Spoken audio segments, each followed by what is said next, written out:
Get out! My mother-in-law, Catherine's harsh voice pierced the air. When my husband was transferred abroad, she kicked me and my daughter out of the house.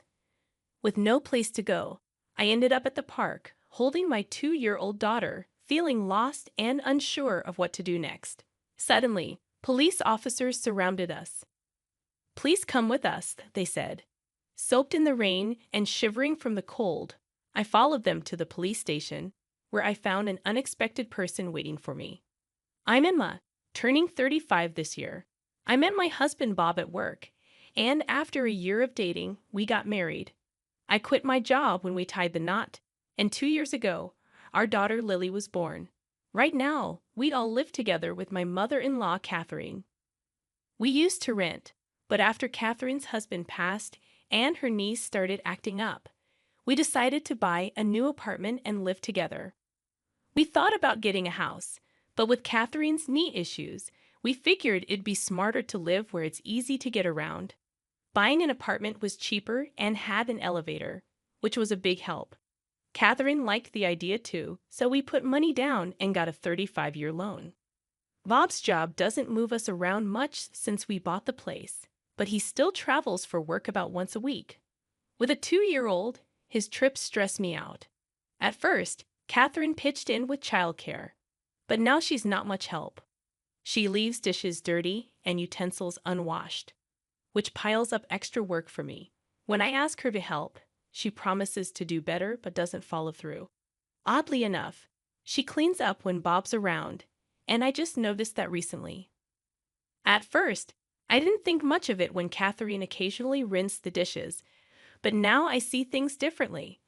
I suspect she's deliberately making things difficult for me, like when she offers to pick up things from the store, and then conveniently mentions afterward that she actually needed something. This happens a lot. I used to think Catherine's knee problems made moving hard for her, so I wanted to help out as much as possible.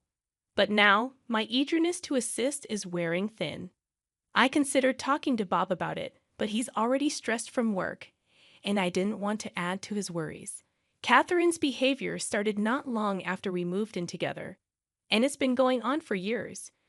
When I mentioned it to a friend, she said, "Sounds like she's bullying you. Why not talk to Bob? He might be able to help."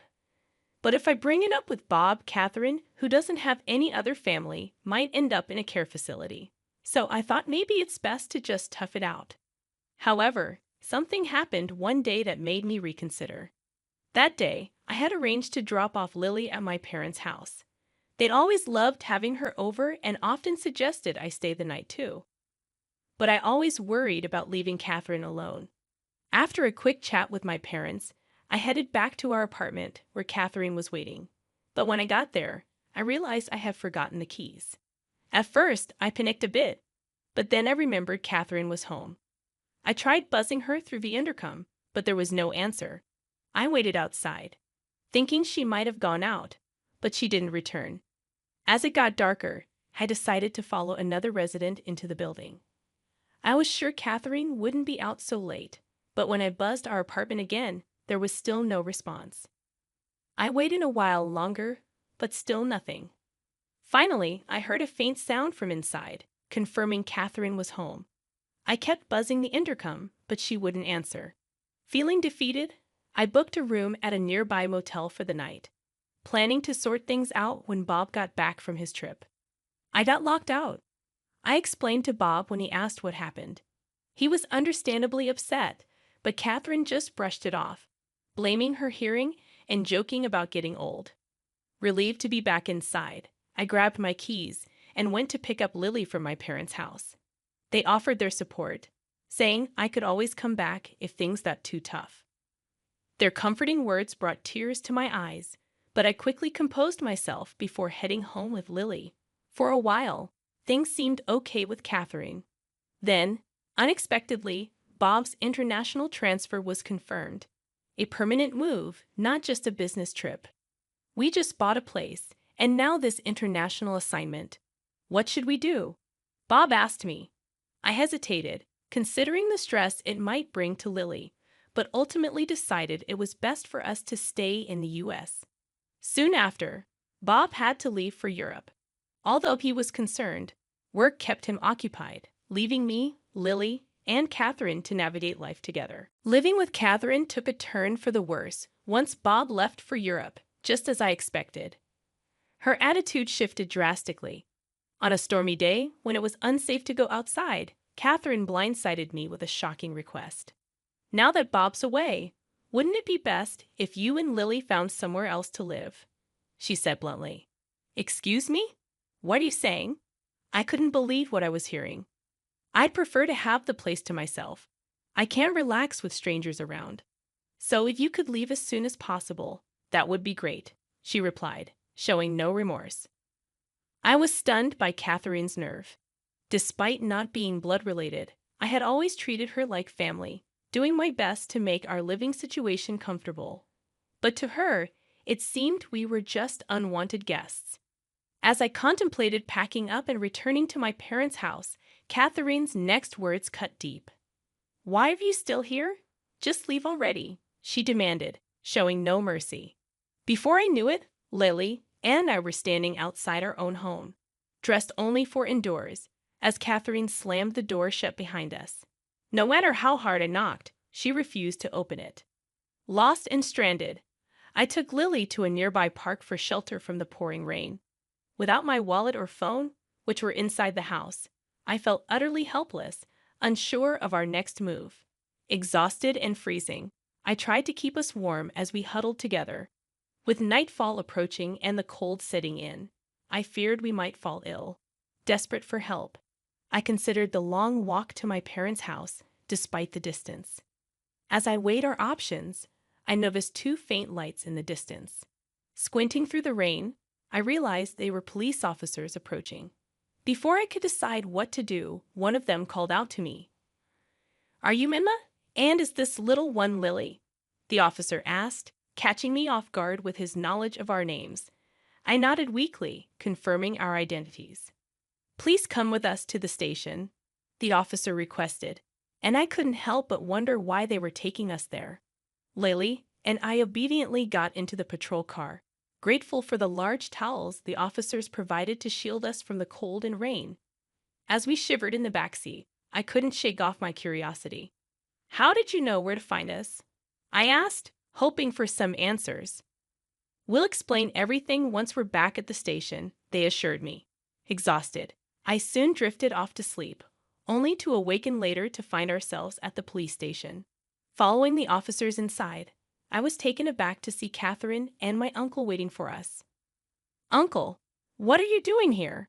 I asked in surprise. "Bob contacted me. He suspected you might be having trouble with his mom, especially since he's overseas," my uncle explained, shedding some light on the situation. "He wanted me to keep an eye on things for him," my uncle explained. Apparently, Bob had discussed this issue with him before, expressing his concern about not being able to be there himself while he was overseas. My uncle had spotted us in the rain earlier that day and had considered taking us in himself. However, he found Catherine's actions extreme, so he decided to report it to the police. That's why the officers knew where to find us and came to our rescue. Catherine had also been summoned to the police station, where she sat glaring at me, seemingly unaware of the reason for her presence. "Why do I have to be here? My knee is acting up, you know. If Bob were here, none of this would be happening," Catherine argued. Little did she know that this entire situation had unfolded because of Bob reaching out to my uncle for help. During discussions with the police, it became evident that the situation might have legal implications. As a result, I was advised to consider hiring an attorney to navigate the complexities ahead. An attorney? That's an overreaction. I just locked the door, that's all. I didn't do anything else, Catherine protested. "Do you even realize what you've done?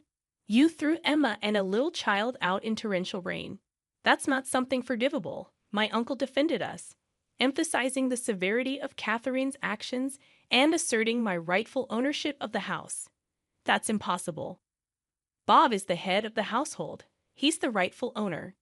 Now that he's not here, it should be mine," Catherine insisted, misunderstanding the ownership status.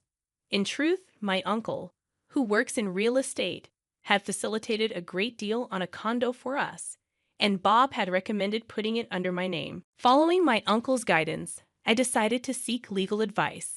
The lawyer explained that evicting Catherine would be challenging and suggested considering placement in a care facility.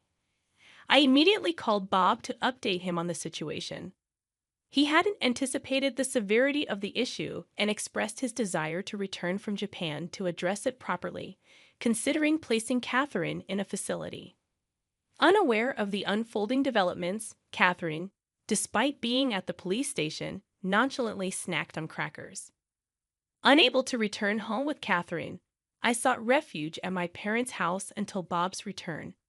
With a week before his arrival, I had time to reflect on our options. If Bob wouldn't support me, then divorce seemed the only option, I lamented, regretting my delay in seeking advice.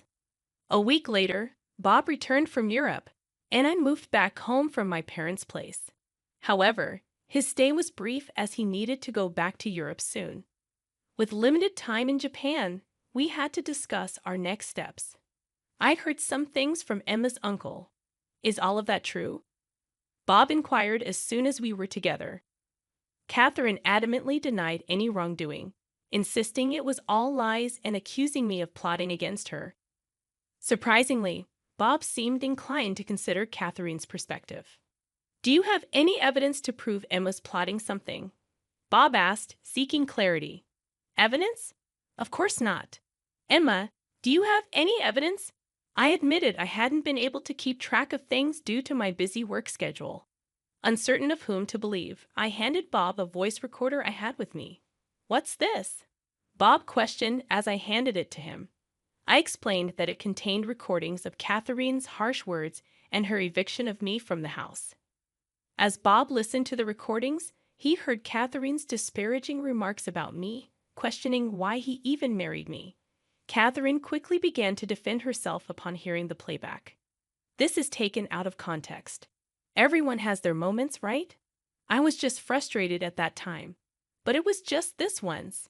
Catherine attempted to downplay her actions, but the voice recorder played a relentless stream of verbal abuse, revealing countless instances of mistreatment, some not even captured on the device. Bob's hand trembled with tension and anger as he held the recorder, while Catherine appeared guilt-ridden. Mom, what is this about? Bob demanded an explanation, but Catherine remained silent. If you won't answer, then I can only assume this is all true. If so, I need to prioritize Emma and Lily's safety. You understand that, right? Bob's anger was palpable, a side of him I had never seen before.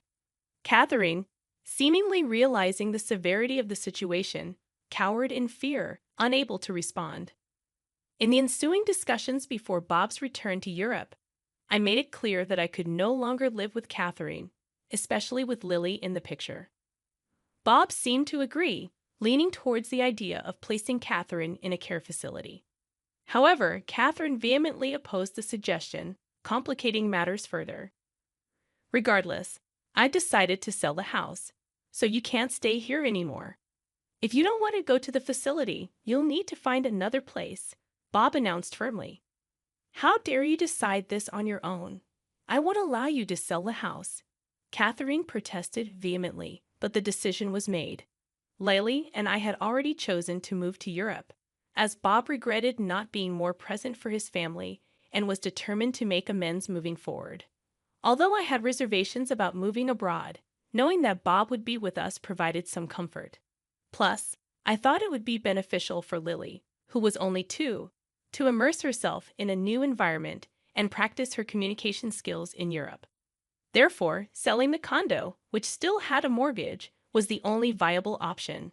Leaving it as it was would burden Catherine with the mortgage payments, which she couldn't afford on her fixed income. Considering her future prospects, it was essential for someone to be available to support her.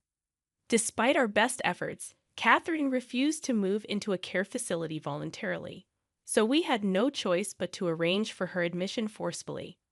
I'm sorry, but I have to head back to Europe. Could you take care of any necessary procedures here? Bob asked before departing. With assistance from friends and family, I managed to complete the process of admitting Catherine into the facility. The staff there kept me informed about her condition, but it seemed she was struggling. While it would be understandable if she were simply feeling down, she was reportedly making things difficult for the staff and other residents. Before leaving for Europe, I visited Catherine to check on her well-being. However, she lashed out at me, accusing me of imprisoning her in the facility. She also vented her frustrations to the staff, criticizing the food, accommodations, and other residents. Despite apologizing to the staff for her behavior, they reassured me, saying they were accustomed to handling such situations. Despite the challenges and the mistreatment I had endured from Catherine,